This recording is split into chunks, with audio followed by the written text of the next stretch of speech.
Have you ever been told to just stay positive when life feels anything but? Whilst positivity can be helpful, constantly suppressing our emotions can do more harm than good. In this video, I'll unpack the hidden dangers of toxic positivity, how it differs from genuine optimism, and why feeling all of your emotions, good and bad, is essential for better mental health.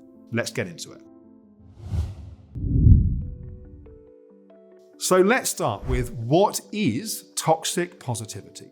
Toxic positivity is where we are denying truth and we are constantly trying to place a positive spin on what is happening. Now, there's a distinction between toxic positivity and optimism. Optimism is where we have a positive mindset which includes reality, right? We can feel hopeful, we can be optimistic, we can see the positive in people and in situations, but there's not a rigidity where we're suppressing and denying what's going on. Toxic positivity is often rigid, it's tight, it's defensive, it's ultimately motivated and driven by fear. When someone is being toxically positive, they're not being relational.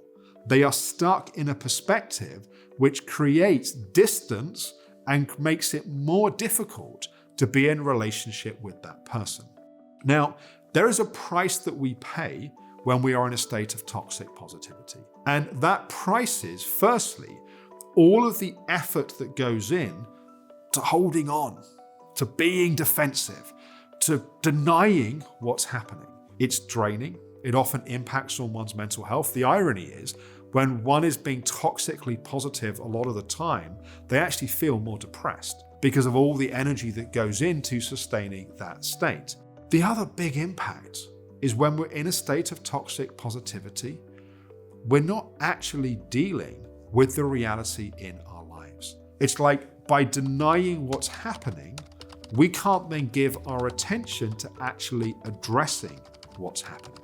And of course, if we can start to recognize what's really going on and we can actually give it our attention, we can create change. We may still choose to be optimistic, but we don't have to be defensive. And if we really focus on those areas in our life that may feel overwhelming and challenging and difficult, but we create change incrementally, one step at a time, then we don't need to be so defensive and so shut down. Now, one of the things that also causes toxic positivity is a fear of feelings and emotions. It's effectively a control pattern. I'm going to control how things are so I can avoid feeling out of control and feeling these feelings. But you can't heal what you don't feel.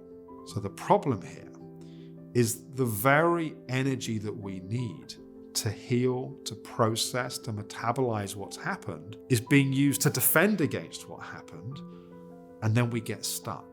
People that use a lot of toxic positivity are typically pretty stuck in their lives. So what we need is support, maybe some external support, maybe cultivating internal support to start to really feel what's going on so we can heal what's going on. What I'm advocating is not that we need to make things worse than they are and go to a negative mindset.